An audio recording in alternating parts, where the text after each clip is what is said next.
So, today I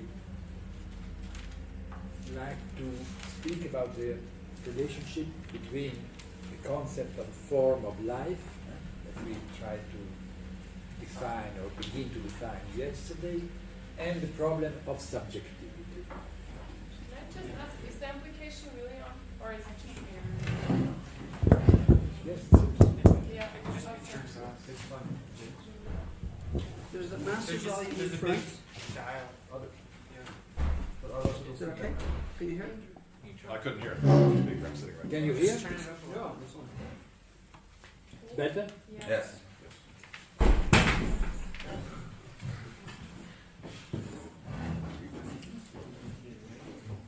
As I told yesterday, the concept of form of life was for me also an attempt to rethink the problem of subjectivity, rethink or overcoming, conceive. The problem was to conceive the human singularity not in the form of a subjectivity. And as you know, in 20th century, we witness a number of attempts of overcoming the concept of subjectivity, what had been so important and fundamental in modern West philosophy. I just mentioned the Heidegger notion of Dasein. Heidegger will erase the term subjectivity from his philosophy, and he will replace it with the notion of Dasein. And the structure of this Dasein is the in der welt-sein, written with hyphen as we did yesterday.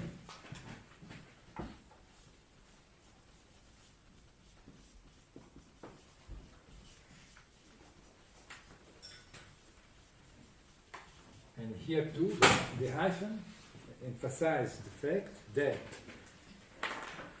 how do you say in English, being in the world? Yes. Being in the world does not mean that there is a subject which then is in relation to his world. No, the hyphen means that this in der welt-sein is the very structure of the design. There is no subject which after or immediately is in relation with the world. There is just an opening, and this opening to the world takes the place of subjectivity. So there is no subject in relation to the world.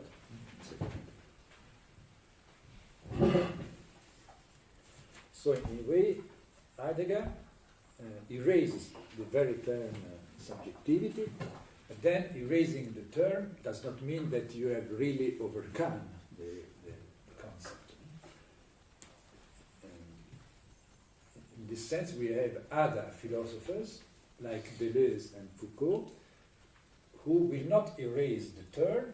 They will continue to use the term subjectivity or subject, but then they will do in such a way that the concept changes completely. Let's now follow a little what Michel Foucault does with the concept of subjectivity. He declares often that from the beginning to the end, he never ceased to deal with the problem of subjectivity. And it's true, but then, as I told you, he does it in such a way that the logical and the ontological status of the subject is completely transformed, and perhaps even reversed. Deleuze told once that in Foucault there is no subject but only process of subjectivation. It's a very important point. There is no subject as a substance.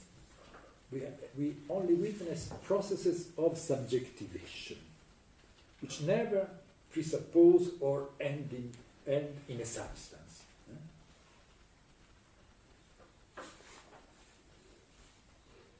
I quote what Foucault writes: I think that a sovereign and founding subject does not exist.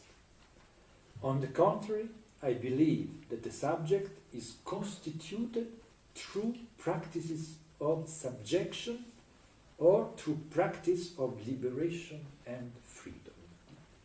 It's an important point. First, practices of subjection, so in the sense of being subdued to a power, or through practice of liberation and freedom.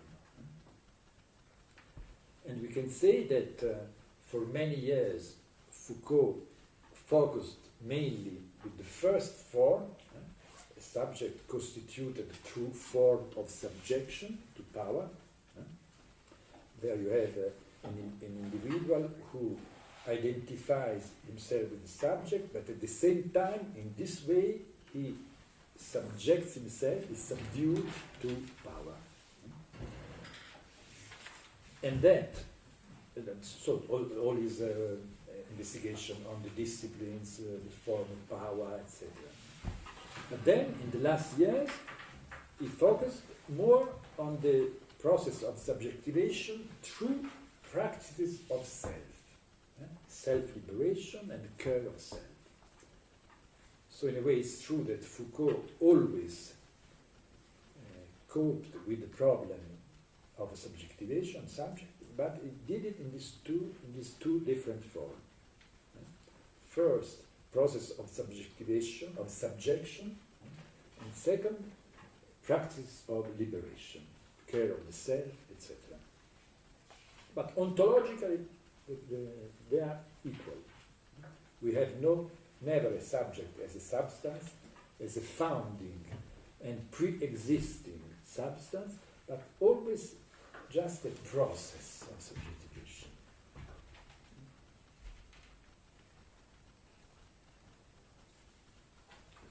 And again, Foucault, in this following Heidegger,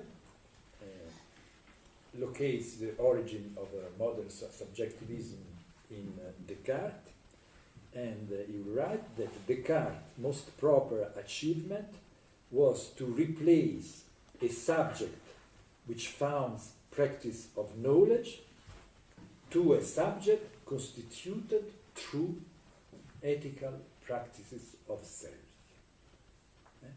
So the achievement of Descartes is to put a subject as a foundation of knowledge, as a grounding knowledge, to a subject, which was the one of the ancient Greek philosophy, of subject constituted to ethical practice of self. So what we have in Descartes, we have a shift in the location of subject. Subjectivity is no more located in ethical or political practice of self, but is located in practices of knowledge, in science. So the modern subject is the subject of knowledge. While in the last years, Foucault will focus on this other figure of subject, which is a subject located in ethics, in practices of self, ethical practice of self.